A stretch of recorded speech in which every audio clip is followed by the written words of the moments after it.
This is the CBS Evening News with Katie Couric. Good evening, everyone. Time is fast running out for Senate Democrats to pass a health care reform bill before Christmas. They still don't have the votes tonight. And even if a bill does get through, it won't have the public option President Obama's liberal supporters so desperately want. And more of them are blaming him. Nancy Cordes in Washington is covering the battle over health care. Nancy, the president is feeling the heat to his left, but one very prominent Democrat came to his defense today. That's right, Katie, and that Democrat was former President Bill Clinton, who fired a shot at liberals today in a statement telling them to get behind the president and this Senate health care bill, despite its flaws. The president's refusal to go to bat for the public option has sparked an uproar among the liberal activists who went to bat for him. Kill the bill is becoming a common refrain on some of the nation's most influential liberal websites. I can understand absolutely why they are frustrated. There are many aspects of this bill which are simply not good, and some can argue absolutely correctly that this is going to be a giveaway to the insurance companies and the drug companies. A full 80% of Democrats support a government-run public insurance option, but it's been dropped from the Senate health care bill along with several other liberal priorities, concessions to a small group of Senate moderates. On the president's official Facebook page, Democrats let him have it. "You need to get off the sidelines and start pushing for what you promised," writes Andre. "I truly believed in this administration," laments Barbara. And Melanie warns, if this White House doesn't change, I won't vote for you again. Quite frankly, if the enthusiasm gap that we see now remains in place, Republicans could take over the House, and that would be the worst news possible for the White House. The anger over health care has emboldened congressional Democrats to challenge the president on other issues, like Afghanistan. End the war now. And it isn't just staunch liberals. It's the president's closest allies, too, like Congressman John Conyers, who says Mr. Obama, quote, screwed up on health care reform and Guantanamo. That comment infuriated the White House, which says it is simply dealing with the reality of the political landscape. I think they're struggling to get 60 votes in the Senate. It's not easy. It's a system that gives virtually every one of the Democratic and independent senators a veto power, and so the White House is struggling to try to get the job done. But health care reform may turn out to be the boiling point for the president's base, which was already simmering over what some saw as his broken promises on gay rights, on domestic surveillance, and on Wall Street reforms. Katie? And Nancy, opposition by two groups, Republicans and now liberal Democrats, that's really put the White House in a tough spot politically. That's right, Katie, especially because the White House has been working for months to portray Republicans as the party of no. But when members of their own party, like Howard Dean, say kill the bill, it creates kind of a message problem for the White House, Katie. All right, Nancy Cordes on Capitol Hill. Nancy, thank you.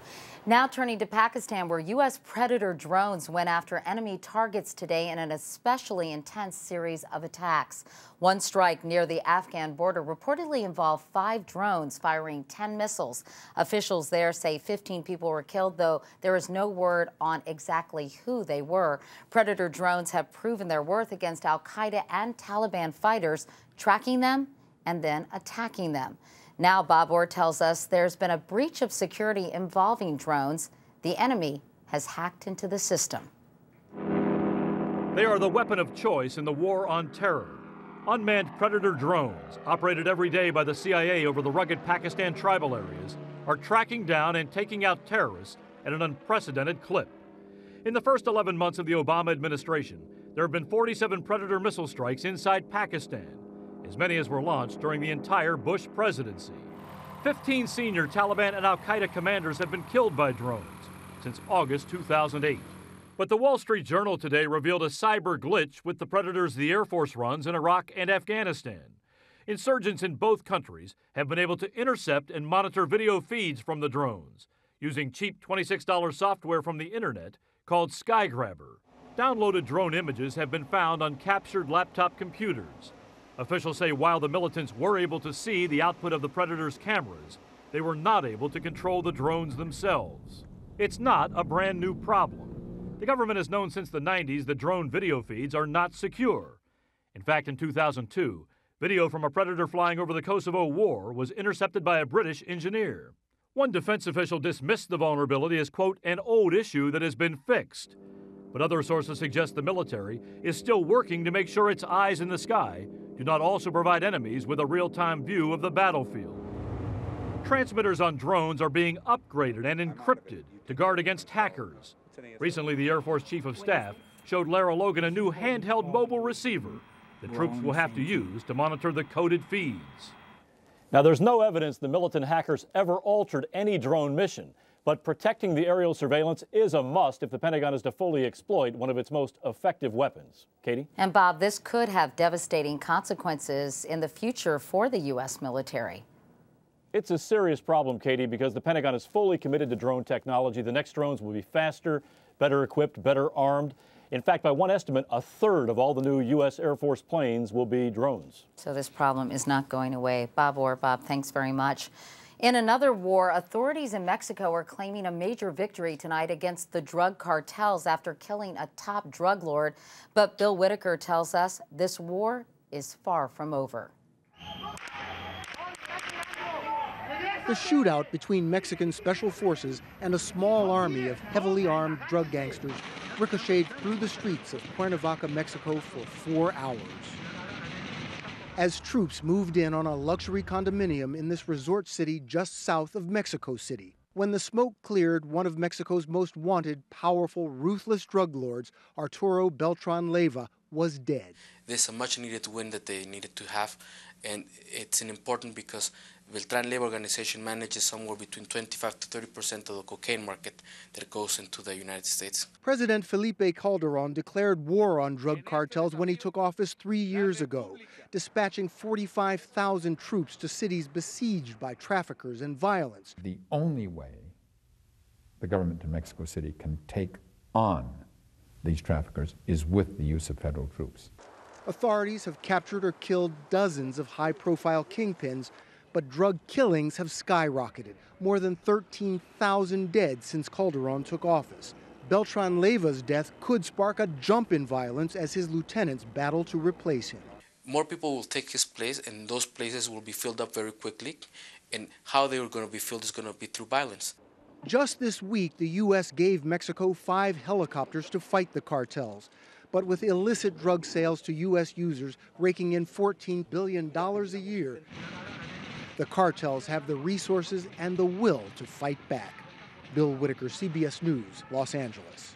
We have an update now on David Goldman, the New Jersey man battling for custody of his young son, now living in Brazil. The Supreme Court there said today 9-year-old Sean Goldman must stay in Brazil until at least February, while the court decides whether to let him testify about where he wants to live. Sean was taken to Brazil 5 years ago by his mother, who then divorced David Goldman and remarried. She died last year, and her second husband refuses to give the boy up. In other news, DNA testing has helped win the freedom of well over 200 prisoners in this country who were convicted of crimes they didn't commit. But none of them spent more time in prison than James Bain, who was incarcerated in 1974. Tonight, national correspondent Jim Axelrod tells us Bain is a free man. 54-year-old James Bain's T-shirt said it all as he walked out of a courthouse in Florida, freed by a judge just moments before, after 35 years in prison. I am now signing the order, sir. You are a free man. Congratulations. Bain had been convicted of kidnapping and raping a 9-year-old boy. He was freed by modern technology, DNA evidence that proved he couldn't have done it. I know from the moment they took the test on me, it's going to do one of the two, lock me or free me. James Bain becomes the 248th inmate freed nationwide by DNA evidence. Hallelujah! It's not a sign that the system worked. That's a sign that the system is in many ways broken and absolutely has to be remedied. Bain had been convicted solely on the eyewitness testimony of the young victim, who defense lawyers said was steered by police to pick Bain out of a lineup. The James Bain case tells us that we better get serious about eyewitness identification reform. It's the single greatest cause of the conviction of the innocent. Florida law grants former inmates found innocent $50,000 for each year they spent in prison. That means James Bain is entitled to $1.75 million. Well, I can't even imagine that type of money right now. My family is the only thing I can imagine at this moment.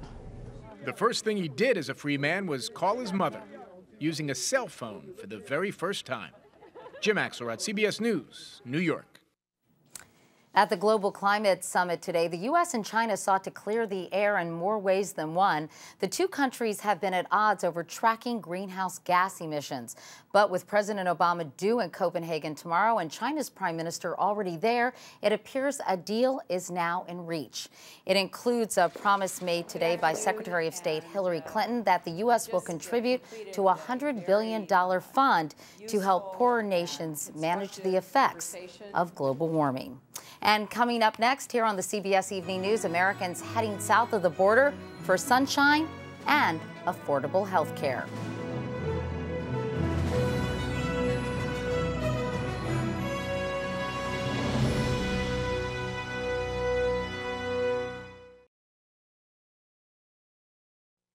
As Congress debates the best way to cut health care costs, some Americans have found their own solution south of the border. They've discovered a haven where health insurance costs just a few $100s a year and just about everyone is covered. Kelly Kobayea has tonight's Eye on Your Health. For American retirees, the Pacific coast town of Manzanillo, Mexico is paradise.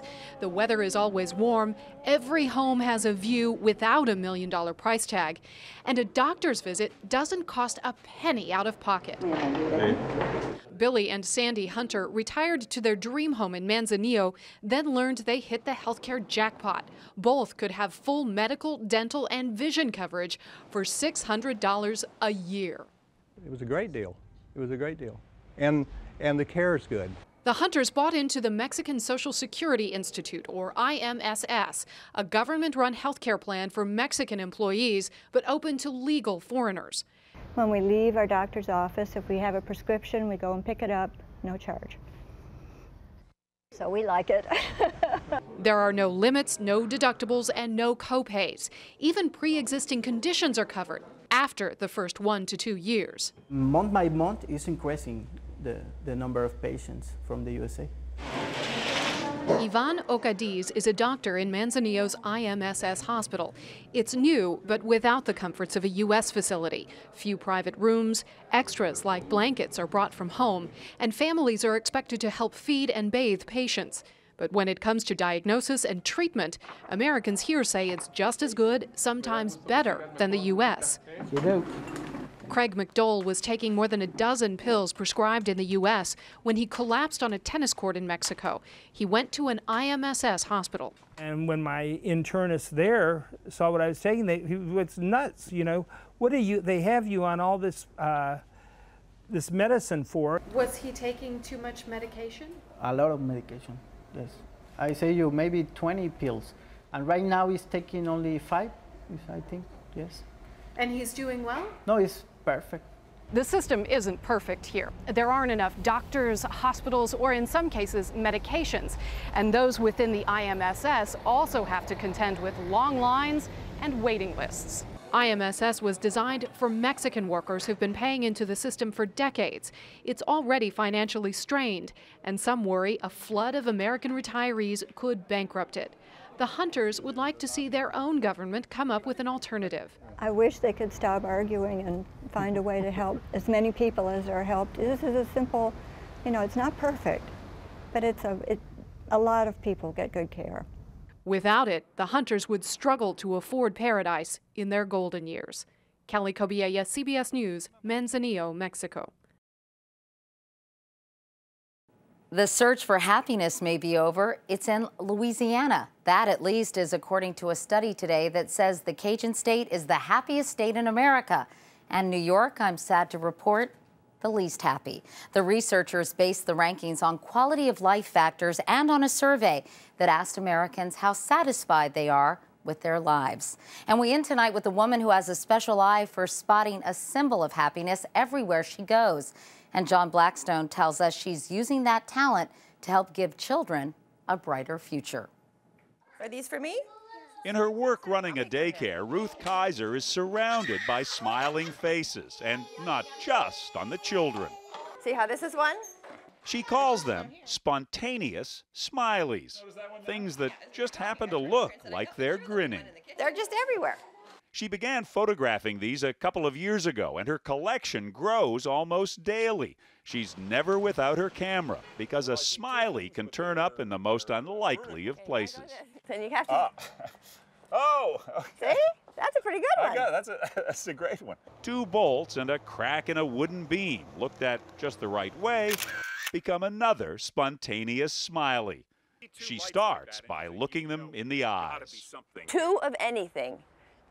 See 2 here. You think, look at that big one.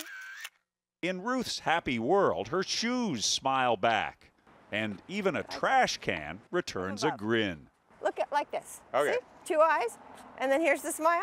Yeah. So it's completely upside down, but it's a great one. So in February, she launched a website where anyone can contribute their smiling discoveries. She's using smileys to raise money for a group that repairs facial deformities in children. Her works are on sale in a small gallery. And in a recent ad, American Express has discovered smileys. You stumble on one, and then you have a moment of, ah! But Ruth does have one frustration. For years, she's looked at the Golden Gate Bridge and seen a big grin over there, but never been able to find the eyes. So maybe we can put a smile on her face with this. John Blackstone, CBS News, San Francisco. Very cute, John. And if you want to help Operation Smile, you can find out how at our website, cbsnews.com. And that is the CBS Evening News for tonight. I'm Katie Couric. Thanks for watching. I'll see you tomorrow. Good night.